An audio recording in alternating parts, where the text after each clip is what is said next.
Zaira Alejandra Cabral Uribe, soy estudiante de la Universidad Autónoma de Zacatecas y curso la carrera de odontología. En el siguiente video trataré de explicar el origen y desarrollo embriológico de la médula espinal y el encéfalo, asimismo como mencionaré una malformación de cada tema. El encéfalo comienza a desarrollarse durante la tercera semana, cuando la placa y el tubo neural se están desarrollando a partir del neuroectodermo. La parte del tubo neural craneal se convierte en el encéfalo. Las células progenitoras proliferan, migran y se diferencian para formar áreas específicas del encéfalo. La fusión de los pliegues neurales forman las vesículas encefálicas primarias, a partir de las cuales se va a desarrollar el encéfalo. Las vesículas encefálicas primarias son el prosencéfalo, el mesencéfalo y el romboencéfalo. Durante la quinta semana, el prosencéfalo se divide en dos vesículas encefálicas secundarias, las cuales son el telencéfalo y el diencéfalo, mientras que el mesencéfalo no se divide. Y por otro lado, el romboencéfalo se divide en dos vesículas encefálicas secundarias, las cuales son el metencéfalo y el mielencéfalo. Durante la quinta semana, el encéfalo embrionario crece y se incurva ventralmente al plegamiento de la cabeza, y se produce la curvatura mesencefálica en la región del mesencéfalo y la curvatura cervical en la unión del romboencéfalo y la médula espinal. Más adelante, el crecimiento del encéfalo origina la curvatura pontina, la cual da lugar al adelgazamiento del techo del romboencéfalo. El encéfalo primitivo presenta la misma estructura que la médula espinal en desarrollo. El surco limitante del encéfalo se extiende hasta la unión del mesencéfalo y el romboencéfalo. La curvatura cervical separa el romboencéfalo de la médula espinal. Esta zona de unión se define por el nivel de la raíz del primer nervio cervical, el cual se localiza en el agujero magno. La curvatura pontina se localiza en la futura región pontina, la cual divide el romboencéfalo en el mielencéfalo y el metencéfalo. Como anteriormente se había dicho, el mielencéfalo y el metencéfalo son estructuras encefálicas secundarias. El mielencéfalo se convierte en el bulbo raquídeo, mientras que el metencéfalo se convierte en la protuberancia y el cerebelo. El romboencéfalo se convierte en el cuarto ventrículo y además también se convierte en el canal del bulbo raquídeo. El mielencéfalo tiene características similares a las de la médula espinal, en lo que se refiere a su desarrollo como en su estructura. El canal neural forma el canal central del mielencéfalo, a diferencia de que en la médula espinal los neuroblastos de las talares, las cuales migran hacia la zona marginal y forman áreas aisladas de sustancia gris. Cabe recalcar que la sustancia gris contiene núcleos graciles y núcleos cuneiformes. El área ventral del bulbo raquídeo contiene haces de fibras, la cual también contiene pirámides, y están constituidas por fibras corticoespirales desde la corteza cerebral en desarrollo. La parte rostral del mielencéfalo es ancha y bastante plana. La curva pontina hace que las paredes del bulbo raquídeo se desplacen y como resultado su placa del techo queda distendida y adelgazada. A medida que las paredes del bulbo raquídeo se desplazan, las placas alares quedan situadas junto a las placas basales, mientras que los neuroblastos forman núcleos y se organizan en tres columnas de células desde la parte lateral hasta la parte medial. Las columnas previamente desarrolladas son eferente somática general, eferente visceral especial y eferente visceral general. Los neuroblastos de las placas alares del bulbo raquídeo forman neuronas, las cuales dan lugar a las siguientes columnas: aferente visceral general, aferente visceral especial, aferente somática general y por último aferente somática especial. El metencéfalo forma la protuberancia y el cerebelo, mientras que el mielencéfalo da origen a la curvatura pontina, y esta curvatura da una divergencia en las paredes laterales de la misma protuberancia. Esto hace que la sustancia gris quede situada en el suelo del cuarto ventrículo. El cerebelo se desarrolla a partir de las partes dorsales de las placas alares. Algunos neuroblastos de la zona intermedia de las placas alares migran hacia la zona marginal y se diferencian en neuronas de la corteza cerebelosa, mientras que otras neuronas, también de las placas alares, dan lugar a los núcleos pontinos, núcleos cocleares y núcleos vestibulares, además de que también dan lugar al núcleo sensitivo del nervio trigémino. Las fases en las que se desarrolla el cerebelo son arquicerebelo, el cual presenta conexiones con el aparato vestibular y el vestíbulo del oído; paleocerebelo, el cual se relaciona con la sensibilidad de los miembros; y por último, el neocerebelo, el cual también está implicado en el control selectivo de los movimientos de los miembros. Las fibras nerviosas que conectan las cortezas cerebral y cerebelosa con la médula espinal pasan a través de la capa marginal de la región ventral del metaencéfalo. Esta región del tronco encefálico es la protuberancia. El techo ependimario del cuarto ventrículo está cubierto externamente por la pía madre derivada del mesénquima asociado al romboencéfalo. Esta membrana, junto con el techo ependimario, forma la tela coroidea, la cual es la vaina que recubre la parte inferior del cuarto ventrículo, y la tela coroidea se va a invaginar en el mismo cuarto ventrículo donde previamente se está situando y donde también se diferenciará y formará el plexo coroideo. Los plexos coroideos segregan líquido ventricular, el cual se convierte en el líquido cefalorraquídeo. Este se convierte cuando se le añaden dichos elementos procedentes del encéfalo, de la médula espinal y de la pía aracnoides. El techo del cuarto ventrículo presenta evaginaciones.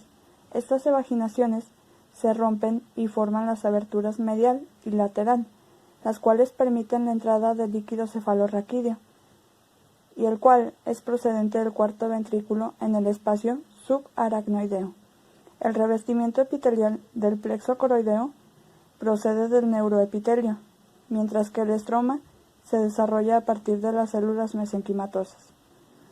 La zona principal de absorción del líquido cefalorraquídeo es constituida por las vellosidades aracnoideas, que son protusiones de la aracnoides en los senos venosos durales.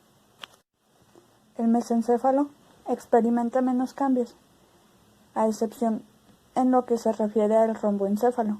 El canal neural presenta un estrechamiento y se convierte en el acueducto cerebral, el cual pone en conexión al tercer y al cuarto ventrículo entre sí. Los neuroblastos migran desde las placas alares del mesencéfalo hasta el techo y forman los colículos superiores e inferiores, los cuales se ven implicados en los reflejos visuales y auditivos. Además, los neuroblastos de las placas basales dan lugar a grupos de neuronas en el tegmento del mesencéfalo. La sustancia negra es una capa amplia de sustancia gris adyacente al pedúnculo cerebral. Estos aumentan progresivamente de tamaño a medida que se incrementa el número de grupos de fibras descendentes que atraviesan el mesencéfalo y en su trayecto hasta el tronco encefálico y la médula espinal. En el cierre del neuroporo rostral del prosencéfalo aparecen 12 vaginaciones laterales, las cuales se denominan vesículas ópticas. Después aparece un segundo par de divertículos, llamados vesículas telencefálicas, en una localización dorsal y rostral, para después dar lugar a las cavidades que se conviertan en los ventrículos laterales. La parte rostral del prosencéfalo, incluyendo los primordios de los hemisferios cerebrales, es el telencéfalo, y aparte La parte caudal del prosencéfalo es el diencéfalo, además de que el telencéfalo y el diencéfalo contribuyen a la formación de dicho el tercer ventrículo. En el tercer ventrículo aparecen tres protrusiones que se convertirán en el tálamo, el hipotálamo y el epitálamo. El tálamo está separado por el surco hipotalámico y este se desarrollará a cada lado del tercer ventrículo, para que después los tálamos se fusionen en la línea media y formen un puente de sustancia gris, el cual va a atravesar el tercer ventrículo. El hipotálamo procede de la proliferación de los neuroblastos, el cual se da en la zona intermedia de las paredes diencefálicas. Más adelante se desarrollarán varios núcleos que participarán en las actividades endocrinas y también en la homeostasis.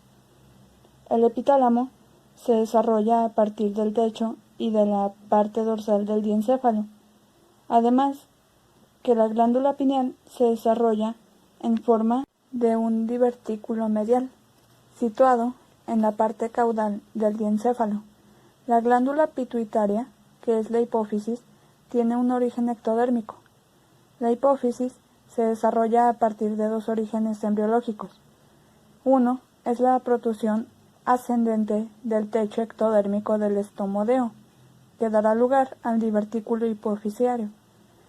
La otra es la protrusión descendente del neuroectodermo del diencéfalo, que dará lugar al divertículo neurohipofisiario. La hipófisis está constituida por dos tipos de tejido. Uno es la adenohipófisis, que está constituida de tejido glandular, y otro es la neurohipófisis, la cual está constituida de tejido nervioso. Hacia la tercera semana, el divertículo hipofisiario queda situado en una zona adyacente al suelo del diencéfalo. En la quinta semana, este aumenta la longitud y se constriñe en su zona de unión al epitelio oral. En esta fase ha establecido contacto con el infundíbulo, una protrusión descendente ventral del diencéfalo. Durante la sexta semana, la anterior conexión del divertículo con el epitelio de la cavidad oral experimentará una degeneración. Las células de la pared del divertículo hipofisiario proliferarán y darán lugar a la parte anterior de la hipófisis. Esta proliferación reducirá el calibre del divertículo hipofisiario hasta convertirlo en una hendidura residual, pero las células de la pared posterior de la bolsa hipofisiaria no proliferarán, mas sin embargo darán lugar a una capa delgada de la parte intermedia. La parte de la hipófisis que se desarrolla a partir del neuroectodermo es la neurohipófisis. Como ya lo había dicho anteriormente, esta se dará del neuroectodermo del diencéfalo. El infundíbulo da lugar a la eminencia media, el tallo infundibular y la parte nerviosa. Las paredes del infundíbulo son finas, pero con el paso del tiempo, este adquiere un carácter sólido a medida que proliferan las células neuroepiteliales. Estas células neuroepiteliales se diferencian hacia la formación de pituicitos, que son células principales de la hipófisis y están relacionadas con las células de la neuroglía. Las fibras nerviosas crecen hacia la parte nerviosa desde el área hipotalámica. El telencéfalo está constituido por una parte media y dos divertículos laterales y las vesículas cerebrales. Estas vesículas son los primordios de los hemisferios cerebrales. La cavidad media del telencéfalo forma la parte externa del tercer divertículo. La fisura coroidea parte de la pared medial del hemisferio cerebral en desarrollo, el cual muestra un adelgazamiento. Inicialmente, este se localiza en el techo del hemisferio y se continúa con el techo ependimario. Más adelante, en esta localización, se forma el plexo coroideo del ventrículo lateral. Los hemisferios cerebrales se expanden y cubren el diencéfalo, el mesencéfalo y el romboencéfalo. Los dos hemisferios cerebrales establecen contacto entre sí en la línea media. El mesénquima queda atrapado en la fisura longitudinal interhemisférica, el cual da lugar a la hoz cerebral. El cuerpo estriado aparece durante la sexta semana en forma de una prominencia en el suelo de cada hemisferio cerebral. Los hemisferios cerebrales adquieren una forma de C. Su curvatura influye para que los ventrículos laterales se conviertan en cavidades con forma de C y rellenas de líquido cefalorraquídeo. El extremo caudal de cada hemisferio cerebral forma el lóbulo temporal. De esta manera, también se forma su asta temporal y la fisura coroidea. Conforme se diferencia la corteza cerebral, las fibras atraviesan el cuerpo estriado y lo dividen en los núcleos caudado y lenticular. El caudado se alarga y adquiere forma de C. Este se sitúa en el suelo de la asta frontal y en el cuerpo del ventrículo lateral. A medida que se desarrolla la corteza cerebral, aparecen grupos de fibras nerviosas, comisuras, que conectan las áreas correspondientes de los hemisferios cerebrales. Las comisuras atraviesan la lámina terminal del prosencéfalo. Esta lámina se extiende desde el diencéfalo hasta el quiasma óptico, el cual se desarrolla en la parte ventral de la lámina terminal. Está constituido por fibras de mitades mediales de las retinas. Esta lámina es la vía natural de comunicación entre los dos hemisferios cerebrales. Las primeras comisuras que se forman son la comisura anterior y la comisura hipocampal, las cuales son haces pequeños de fibras que conectan las partes del encéfalo. La comisura anterior conecta el bulbo olfatorio y las áreas relacionadas del hemisferio contralateral. La comisura cerebral más grande es el cuerpo calloso, que conecta las áreas neocorticales. El cuerpo calloso inicialmente se sitúa en la lámina terminal. Las paredes de los hemisferios cerebrales muestran tres zonas típicas del tubo neural, que son ventricular, intermedia y marginal. Más adelante aparece otra zona, la cual es la zona subventricular. Las células de la zona intermedia migran hacia la zona marginal y dan lugar a las capas corticales. Mencionando sustancia gris se localiza periféricamente y los axones se originan en los cuerpos de sus neuronas, los cuales discurren centralmente para formar el centro medular en el cual se albergará la sustancia blanca. La superficie de los hemisferios cerebrales es lisa, pero a medida que van creciendo aparecen surcos y circunvoluciones. Estas circunvoluciones se deben al plegamiento de la corteza cerebral. Los surcos y circunvoluciones dan lugar a un incremento de la superficie de la corteza cerebral.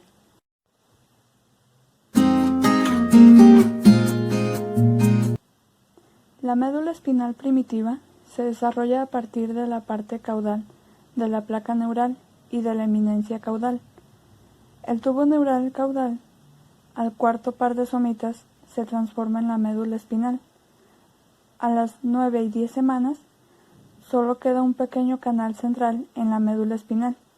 La pared del tubo neural está constituida por un neuroepitelio de tipo cilíndrico y pseudoestratificado grueso. Las células neuroepiteliales constituyen la zona ventricular que da origen a las neuronas y células de la macroglía en la médula espinal.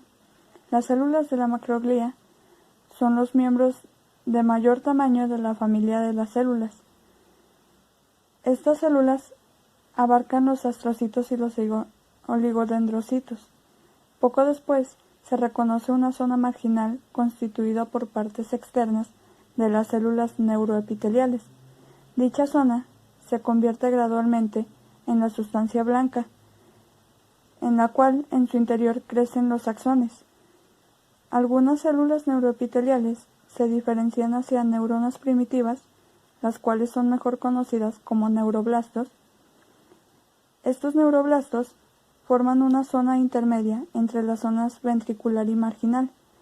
Los geoblastos, que son las células de sostén del sistema nervioso central, se diferencian a partir de las células neuroepiteliales también, ya que después de que haya cesado la formación de neuroblastos, los geoblastos migran de la zona ventricular hasta la zona intermedia y marginal. Algunos se convierten en astroblastos y cuando maduran se denominan astrocitos, mientras que otros se convierten en oligodendroblastos, que cuando maduran se denominan oligodendrocitos. Cuando las células neuroepiteliales dejan de producir astroblastos y oligodendrocitos, cuando las células neuroepiteliales dejan de producir astroblastos y oligodendroblastos, se diferencian hacia las células ependimarias, que formarán el epéndimo, el cual va a revestir el canal central de la médula espinal. La microglía aparece dispersa en las sustancias gris y blanca de la médula espinal. Son células pequeñas que proceden de células mesenquimales. La microglía se origina en la médula ósea y forma parte de la población de células fagocitarias mononucleares. El engrosamiento de las paredes laterales de la médula espinal va a dar lugar a la aparición de un surco longitudinal superficial a cada lado de esta, el cual se llamará surco limitante. Este surco separará la parte dorsal, que es la placa alar, de la parte central, la cual es la placa basal. Los cuerpos celulares de las placas alares forman las columnas grises dorsales que se extienden en trayecto a lo largo de la médula espinal. Estas columnas constituyen las astas grises dorsales. A medida que las placas alares aumentan de tamaño, se forma el tabique medio dorsal.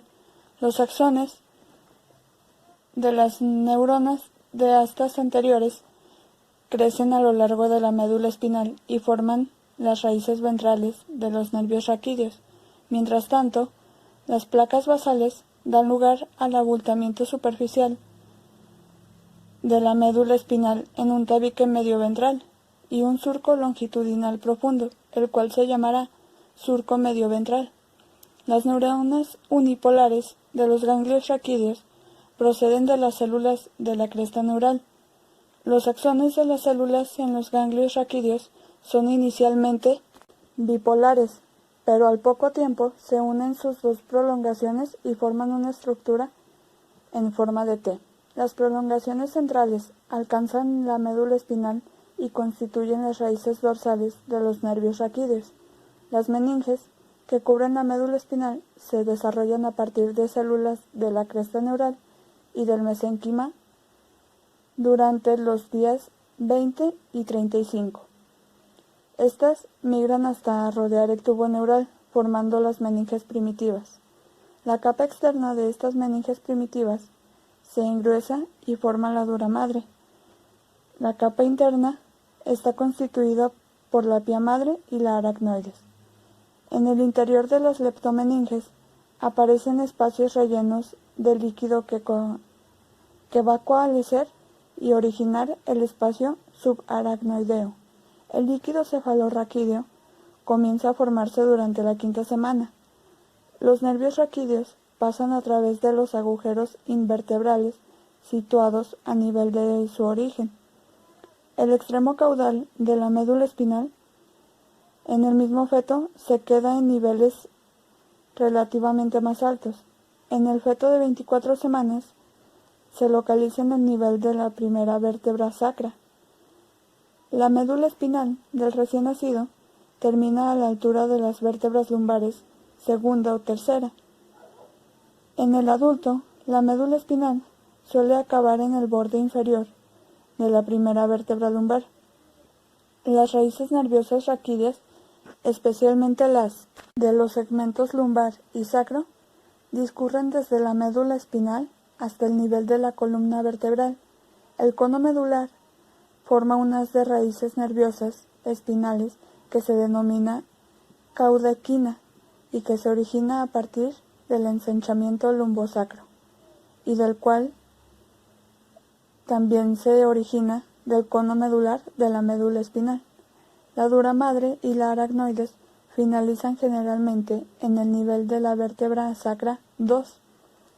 En el adulto, la pía madre no llega a este nivel.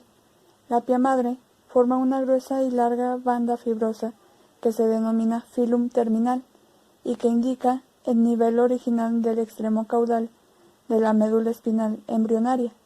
El filum terminal se extiende desde el cono medular y acaba en el periósteo de la primera vértebra cóccega. Las vainas de mielina que rodean las fibras nerviosas en el interior de la médula espinal comienzan a formarse durante el periodo fetal y continúan durante el primer año de vida postnatal. Las proteínas básicas de la mielina son esenciales, ya que éstas ayudan a la mielinización. Este proceso está regulado por las integrinas beta 1. En general, los tractos de fibras comienzan a ser funcionales en el momento en que comienzan a mielinizarse. Las vainas de mielina rodean las fibras nerviosas de la médula espinal. Estas están formadas por oligodendrocitos, que se originan a partir del neuroepitelio, como anteriormente ya se había mencionado. Las vainas de mielina que rodean a los axones de las fibras nerviosas son periféricas y están constituidas por las membranas plasmáticas del neurilema, con un patrón análogo al de los oligodendrocitos. Las células del neurilema proceden de las células de la cresta neural, las cuales migran periféricamente y se enrollan alrededor de los axones de las motoneuronas somáticas y de las motoneuronas autónomas preganglionares, a medida que salen del sistema nervioso. A partir de aproximadamente las 20 semanas, las fibras nerviosas periféricas presentan una coloración blanquecina, la cual se debe al depósito de la mielina. La mielina contiene lípidos y proteínas.